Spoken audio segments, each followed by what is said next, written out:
Hello and welcome to this tutorial. Today we are going to show you how to set up different shipping methods for your online store using the Commerce dashboard. To get started, navigate to the Settings tab in the left-hand menu. From the drop-down, click on Shipping. This takes you to the Shipping Zones page where you can manage rates for different geographical locations. We'll add a new method to our pre-configured Shipping Zone 1. To do this, simply click Add Shipping Method. First, let's create a standard shipping option. In the shipping method name field, we'll type standard delivery. Next, let's set the estimated delivery time. We'll change this to take between 5 to 7 business days. Now, under shipping condition, you can choose to base the rate on either price or weight. For this first method, we'll select based on price. A new price range section appears. We'll set a range to cover all orders. Since this isn't a free option, we'll uncheck the Allow Free Shipping box. This reveals the shipping charges field. We'll set a flat rate of 100 for this standard delivery. You can also allow customers to use free shipping offer codes with this method, so let's check that box. Once you're happy with the settings, click Save.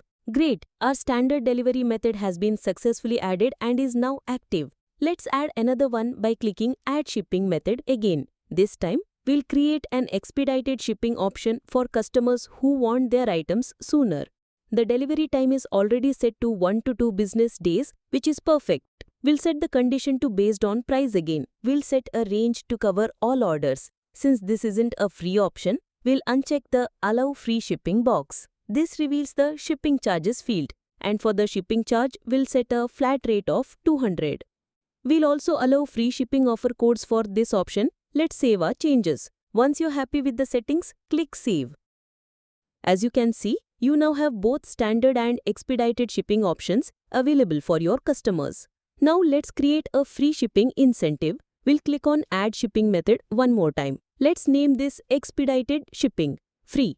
We'll set the condition to based on price and check the Allow Free Shipping box. We'll set the minimum price to 5,000. Meaning any order over this amount will qualify for free expedited shipping. Let's save that. Now we have 3 price-based options. But what if you need to charge based on the weight of an order? Let's add a weight-based method. We'll set the delivery time to 5 to 7 business days, and this time for the shipping condition we'll select based on weight. This gives us a weight range field. Let's set this rule for orders between 0 to 10 kilograms. We'll uncheck free shipping and set the charge to 100. Let's enable offer codes for this too, and to make it clear, we'll update the name to Standard Delivery Weight Based. Now click Save. And there you have it. Your shipping zone is now set up with multiple flexible shipping methods, 2 options based on price, a free shipping incentive for larger orders, and another option based on weight. If you need to make changes, you can always click the action icon to edit or delete a method. Going back to the Shipping Zones page, you can now see that Shipping Zone 1 has 4 distinct shipping methods active. You are now ready to handle a variety of shipping scenarios for your store.